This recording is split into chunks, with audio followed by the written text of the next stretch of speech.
Rendant 27 mars 2015, Gilbert Lafaye. Je suis toujours surpris à votre égard comment un prof de français a pu lâcher d'abord ce noble métier pour devenir accompagnateur touristique et ensuite lâcher l'Asie pour aller du côté de la chanson. Voilà, et c'est pas une contrepétrie ça. Et ça s'est trouvé beaucoup facilité par l'époque. Je pense que si j'avais aujourd'hui l'âge que j'avais quand j'ai commencé, je serais certainement allé au bout de l'agrégation. L'époque des années 70, c'était facile de trouver du travail, facile de gagner de l'argent, facile de trouver des logements. Et l'époque était assez insouciante. Et donc, ça facilitait les prises de risques. Aujourd'hui, tout étant difficile, je ne suis pas sûr que j'aurais pris ces risques-là. Voilà, j'étais un peu porté par l'air du temps. Sinon, et après j'ai eu beaucoup de chance à mes débuts aussi. Donc j'étais porté par une vague comme ça qui a duré une quinzaine d'années, qui m'a porté. Mais vous n'avez jamais lâché, vous n'avez jamais vraiment eu de coupure, vous avez toujours été en projet. Ah, j'ai jamais arrêté depuis que j'ai commencé, non. Et il y a encore un an, je faisais le Théâtre de l'Européen à Paris, chantais un nouveau disque. Et oui, non, j'ai jamais arrêté, je l'ai tourné. J'ai tourné dans 25 pays dans le monde. J'ai fait des livres, des disques, des DVD, des albums pour la jeunesse. Non, j'ai jamais arrêté. Simplement, il y a eu des périodes où j'étais médiatisé, d'autres moins. Voilà, c'est tout, la seule chose. Le livre que vous présentez, c'est La tête ailleurs, mais d'autres aussi des livres qui sont destinés à la jeunesse. Oui, il y a 2 livres que j'ai faits qui sont des livres pour la jeunesse avec des illustrations. Un qui s'appelle Chacun son tour et l'autre qui s'appelle Comment vous saviez pas, qui sont des livres que j'ai faits avec une maison d'édition très créative au niveau du graphisme, qui est une maison d'édition connue, qui s'appelle Les Grandes Personnes. Et j'ai beaucoup aimé ce travail-là, qui a malheureusement été interrompu par le décès du directeur de collection, Patrick Coratin. Mais sinon, j'ai beaucoup aimé ça. Également, entre-temps, j'ai écrit une pièce de théâtre. Oui, je suis en activité. Ce que j'allais dire, vous avez touché aussi au théâtre, du théâtre assez court. Ce que j'ai fait jusqu'ici, oui, mais ce que je prépare, c'est du long.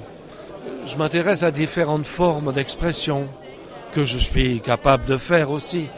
Après, il y a le succès ou la médiatisation ou la production, c'est autre chose.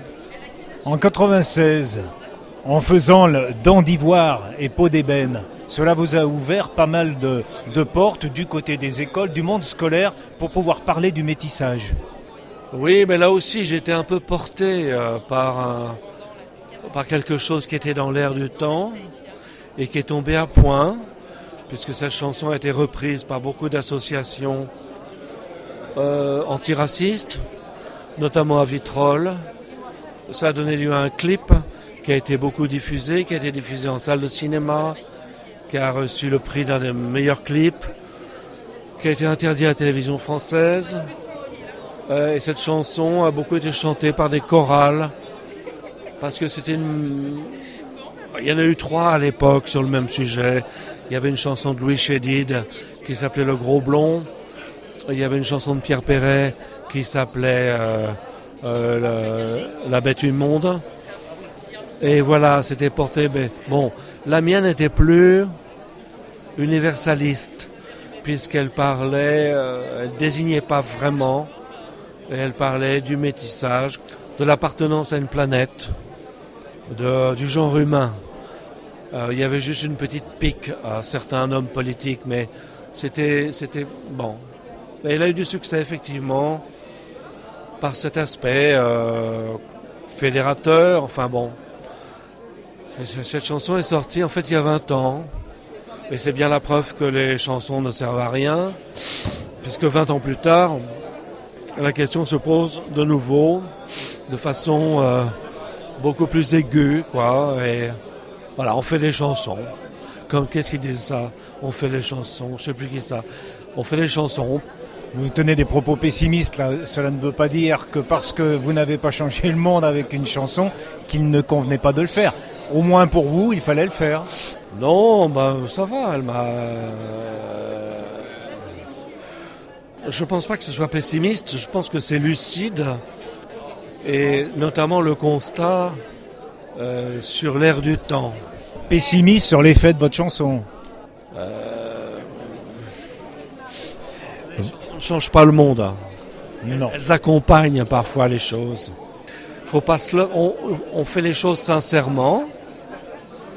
Parfois elles accompagnent, elles peuvent accompagner une génération comme Le Déserteur de Boris Vian ou comme We Shall Overcome à l'époque de 68 ou comme certaines chansons ont accompagné des mouvements sociaux ou politiques ou des voilà.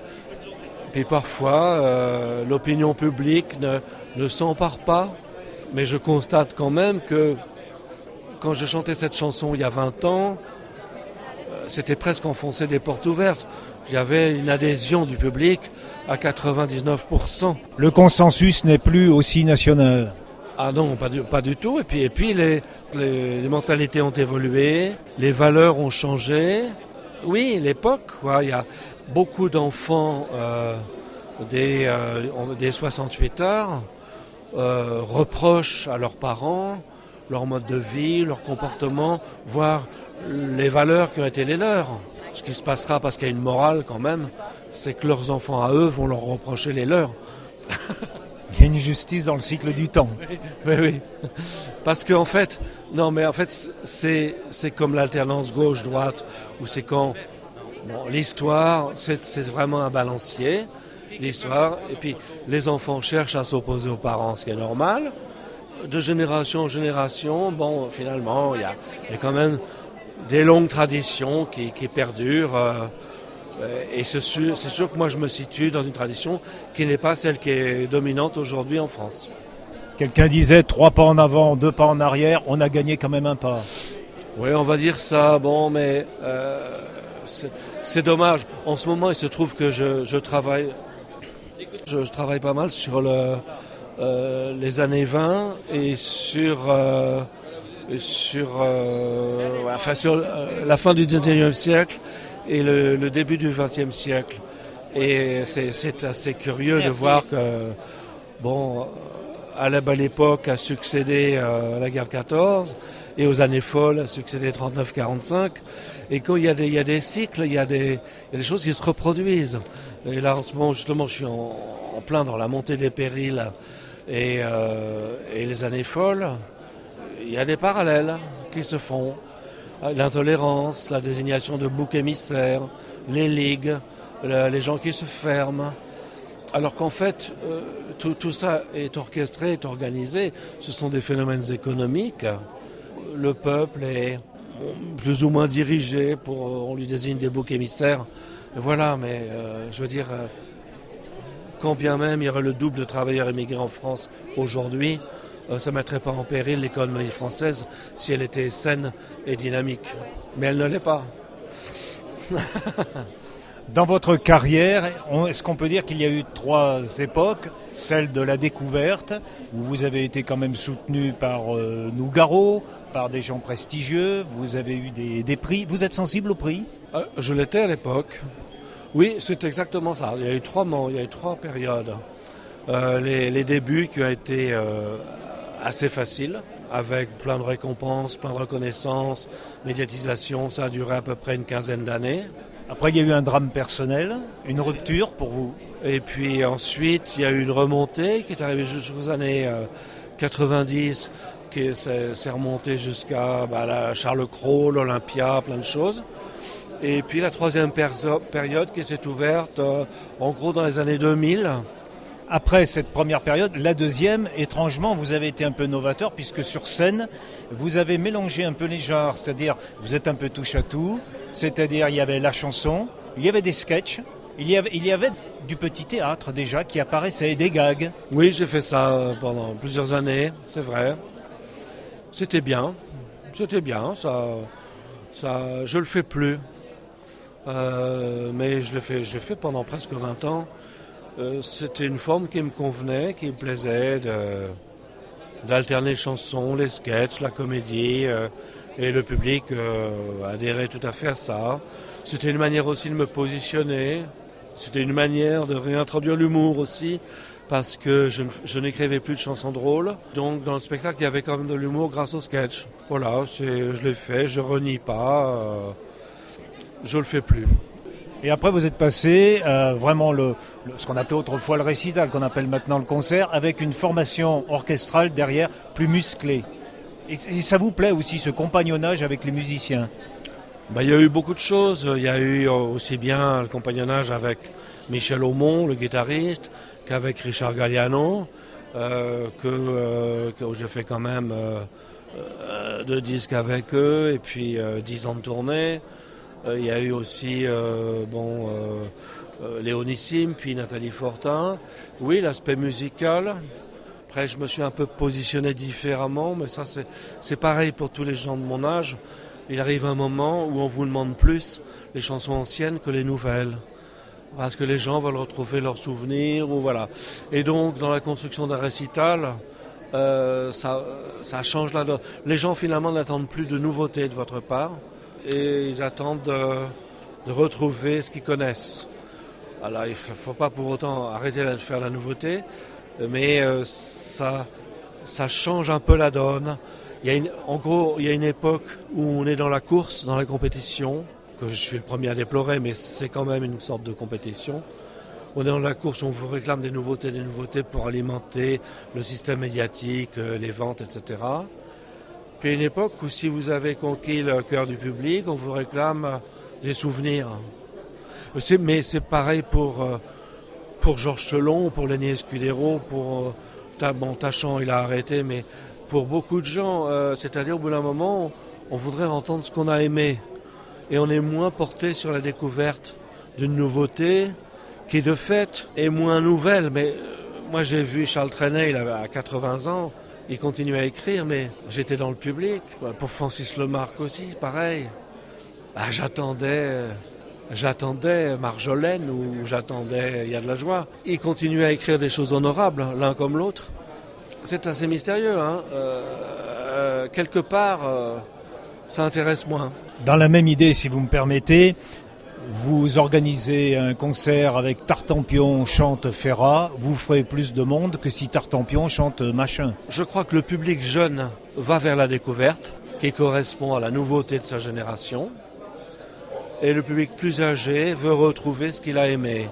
Quand j'étais jeune, j'avais un public jeune. N'étant plus jeune, les gens qui m'ont suivi, ils ont le même âge que moi, ils veulent réentendre les choses de leur jeunesse. Donc je pourrais faire, je dirais même, ma meilleure chanson maintenant, quelque part, ils s'en ficheraient.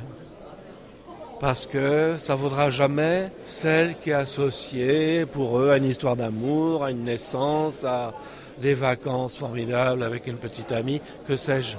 Le goût de la nostalgie. Chelon a participé à la tournée La Hache tendre et tête de bois, et après il a écrit une chanson, on nous refait le coup du Remember. Il y a d'autres choses. Moi j'ai aucune aigreur, hein. J'ai pas d'amertume, j'ai été servi, j'ai fait tout ce que j'ai pu, j'ai eu beaucoup de chance, beaucoup de succès, quelques malchances.